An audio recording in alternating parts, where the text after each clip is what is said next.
Tout de suite, dans Paris Direct, le décryptage éco avec, Johanna Citruc ce soir. Johanna, bonsoir. Bonsoir Claire. On va, s'intéresser à un anniversaire aujourd'hui, les 20 ans de l'intégration de la Chine dans l'Organisation mondiale du commerce. Oui, c'était le 11 décembre 2001. La Chine devenait le 143e pays à intégrer l'OMC. Avant de développer ce thème, on va quand même rappeler quelques éléments de contexte, donner quelques informations sur l'Organisation mondiale du commerce en général. Alors, il faut savoir qu'elle a été créée en 1995 à la suite du GATT, l'accord général sur les tarifs douaniers et le commerce. Sauf que le GATT régissait uniquement les échanges de marchandises, alors que l'OMC régit également les échanges de services et de propriété intellectuelle. Son rôle, c'est vraiment de favoriser la fluidité et la liberté du commerce mondial. Et ça marche. Aujourd'hui, l'organisation compte 164 pays membres et ça représente 98% du commerce international, on devrait le voir en infographie, et 25 États négocient actuellement leur intégration, sachant que pour y parvenir, les 2 tiers des pays membres doivent donner leur accord. Et sur ces 164 membres, donc, il y a la Chine. Oui, son intégration dans l'OMC, qui a donc eu lieu il y a 20 ans, était à l'époque une véritable petite révolution. On va justement essayer de comprendre pourquoi avec notre invité. Il s'agit de Pascal Lamy. Bonsoir. Bonsoir. Vous êtes actuellement président du Forum de Paris sur la paix, mais vous étiez directeur général de l'OMC de 2005 à 2013 et commissaire européen pour le commerce de 99 à 2004. Quel rôle vous avez joué dans cette intégration de la Chine dans l'OMC ? Comme vous venez de le dire, l'OMC est une organisation internationale dont le but est de faciliter les échanges commerciaux de manière négociée. Et pour ça, on négocie des réductions de frais aux échanges, par exemple des droits de douane, et on négocie des règles qui sont destinées à assurer un comportement loyal dans l'échange international.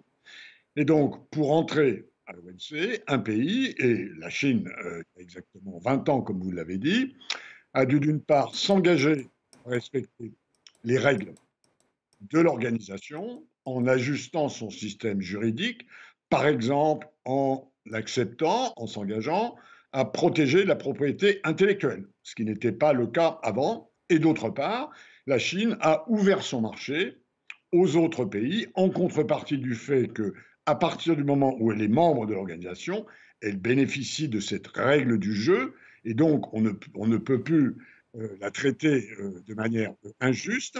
Et j'étais effectivement à l'époque le négociateur européen de l'entrée de la Chine à l'OMC. Et pour entrer, un pays doit obtenir l'accord, comme vous l'avez dit, des 2 tiers des membres et en réalité des grands éléphants, les États-Unis, l'Europe, le Japon, par exemple, et chacun de ces trois, et les autres généralement ont tendance à suivre, fixe ses conditions. Et, par exemple, la Chine, pour entrer à l'OMC, a dû très fortement réduire et ses droits de douane sur les produits industriels et ses droits de douane sur les marchandises agricoles. Et Et est-ce que aussi, justement elle a respecté tous ces engagements parce qu'il y a encore beaucoup d'opacité en Chine pour intégrer le marché chinois? alors c'est évidemment une très bonne question qu'on m'a beaucoup posée ces derniers temps et c'est absolument naturel. Il faut distinguer dans ce cas la lettre des accords de l'OMC, la lettre des règles et leur esprit. S'il s'agit de savoir si la Chine a respecté la lettre des accords qu'elle a signés, oui. Et d'ailleurs, dans les cas où elle ne l'a pas fait, comme tous les membres de l'Organisation mondiale du commerce, elle est traînée devant un organe judiciaire, un tribunal, qui décide si ou non, en cas de plainte d'un État qui considère qu'un autre n'a pas respecté les règles, c'est ce tribunal qui décide.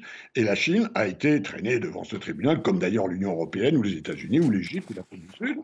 Elle a de temps en temps gagné, elle a de temps en temps perdu. Par contre, s'il s'agit de respecter l'esprit, alors là, on entre dans une zone plus grise, plus compliquée, parce qu'il y a des cas où les règles de l'OMC sont très très claires, il y a des cas où elles le sont moins. Et comme par hasard, la Chine, dans un certain nombre de cas, a profité du fait que les règles n'étaient pas très claires. Par exemple, en matière de subventions, vous savez que la Chine est un pays qui est resté assez largement communiste au sens où une partie de son économie appartient et est dirigée par l'État. Ces entreprises d'État sont subventionnées, ça n'est pas de la concurrence loyale Et de ce point de vue, les règles de l'OMC aujourd'hui ne permettent pas assez de contraindre la Chine à discipliner ses aides d'État. Alors, il y a un pays qui a aussi beaucoup fait, vous l'avez mentionné, pour que la Chine entre dans l'OMC, ce sont les États-Unis. C'est assez surprenant lorsqu'on connaît leur relation actuelle. Pourquoi est-ce que c'était différent à l'époque? Tout simplement parce que le monde a changé. À l'époque, les États-Unis, et d'un certain point de vue, nous aussi les Européens, nous ne pensions pas que 20 ans après, la Chine serait aussi gigantesque qu'elle l'est devenue. On pensait quoi? Quels étaient les avantages qu'on attendait de cette intégration?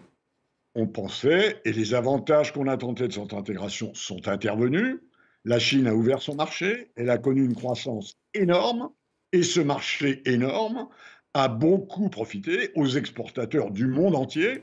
Et d'ailleurs, les importations chinoises, au cours des 15 dernières années, ont nettement plus augmenté que les exportations chinoises. Donc ça a marché sur le plan macroéconomique, il y a eu beaucoup de gagnants. Ça ne veut pas dire qu'il n'y a pas eu des perdants dans certains cas sur certains métiers. Les gens en Europe qui exportent des Airbus, ils étaient contents. Les gens qui importaient des t-shirts, ils n'étaient pas contents. Ça, c'est le côté pénible de l'ouverture des échanges. C'est efficace parce que de temps en temps c'est pénible, et c'est pénible parce que c'est efficace. Alors dans ce cas-là, la Chine a effectivement beaucoup profité à l'économie mondiale, mais cette croissance, en gros de 10% par an de son économie qu'elle a connue depuis 20 ans, était quelque chose d'impensable. Personne ne pensait, y compris en Chine, qui parviendraient, pendant 20 ans, à augmenter leur économie de 10% par an. Et donc, cette montée très, très rapide de la Chine est un problème pour les États-Unis parce que ce n'est pas seulement de l'économie, ce n'est pas seulement du commerce, c'est de la technologie, ce sont des tensions géopolitiques, notamment dans la mesure où la Chine s'intéresse beaucoup au contrôle de la mer de Chine, s'intéresse, comme on le sait, beaucoup à Taïwan, a eu des attitudes à Hong Kong en matière de contrôle ou de suppression des libertés publiques qui sont des vrais problèmes politiques pour tout le monde. Donc, il y a 20 ans, il y avait beaucoup d'économie et pas beaucoup de politique. Aujourd'hui, il y a beaucoup de politique et beaucoup moins d'économie. Et ce sera le mot de la fin. Merci beaucoup d'avoir répondu à nos questions, Pascal Lamy. Merci.